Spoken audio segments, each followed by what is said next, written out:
Hello everyone and welcome to this week's episode of the Shredding Skeptic. Today we're going to be taking a look at the Project Cars downloadable content that just got released that brings us 5 amazing new cars, and I thought a great place to check that out would be the Dubai Autodrome, so strap yourselves in and let's dive in for a few laps, shall we?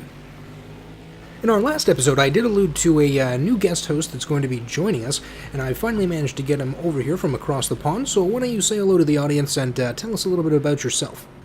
Hello, I am Miloš, Soviet Skeptic. Soviet Skeptic. Okay, so I guess you're from what, the Eastern Bloc? What country are you from? Are you familiar with Iron Curtain? I am. I understood it came down a couple decades ago. I am from other side. The other side of the Iron Curtain. Okay, well, we'll just get back to your history later on. First up, we have the Bentley Continental GT3. So this is your standard GT, souped up for the racetrack, and a big spoiler slapped on the back. I particularly like the sounds of this engine. It sounds like nest of angry bees. Indeed it does, and as you can see, as we get up here onto the straight, she's producing way over 600 torques and a little over 500 in the horsepower department as well. So I thought this thing was going to be a little bit heavy, but it turns out they have saved quite a lot of weight on it, which allows you to brake fairly late into the corners.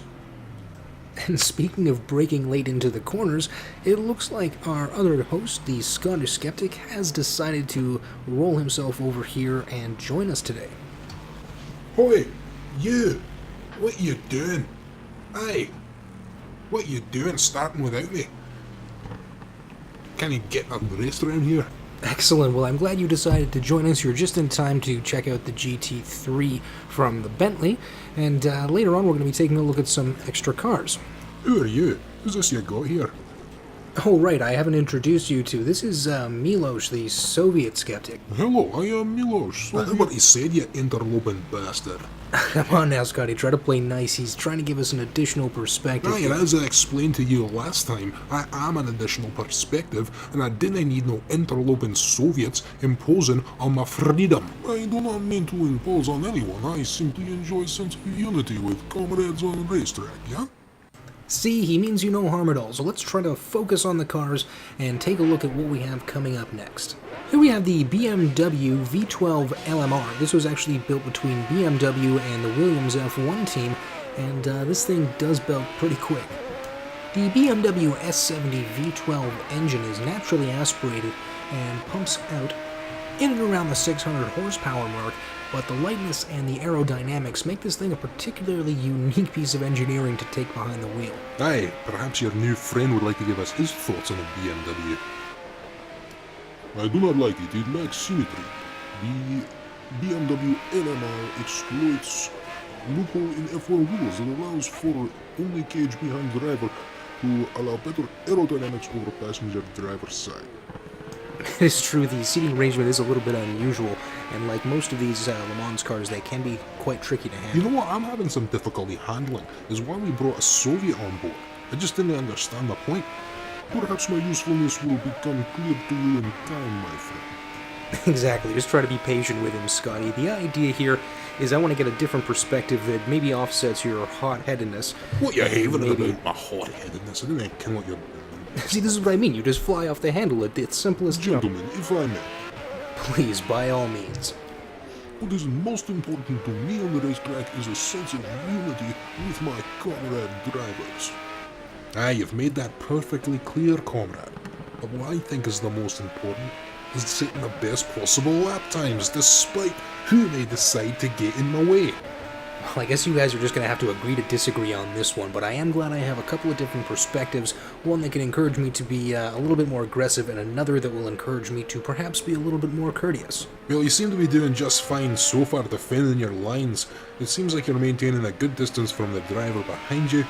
Make sure you outbrake him on the inside and then let him take your lines. By keeping an eye on your mirrors, you will be able to predict where your enemy will try to pass. Well, that BMW seemed to do a pretty good job of getting us around there in first place, so let's take a quick look at what we have up next. This one is the McLaren. The original McLaren F1 was designed as a road car from the ground up with no intention of ever throwing it on a racetrack, so when Gordon Murray finally had to get around to making this thing track ready, not a whole lot of modification was really necessary. It actually retains the original gearbox and a lot of other components. The engine itself, I think it uses the same engine as the previous car, the BMW S70 engine.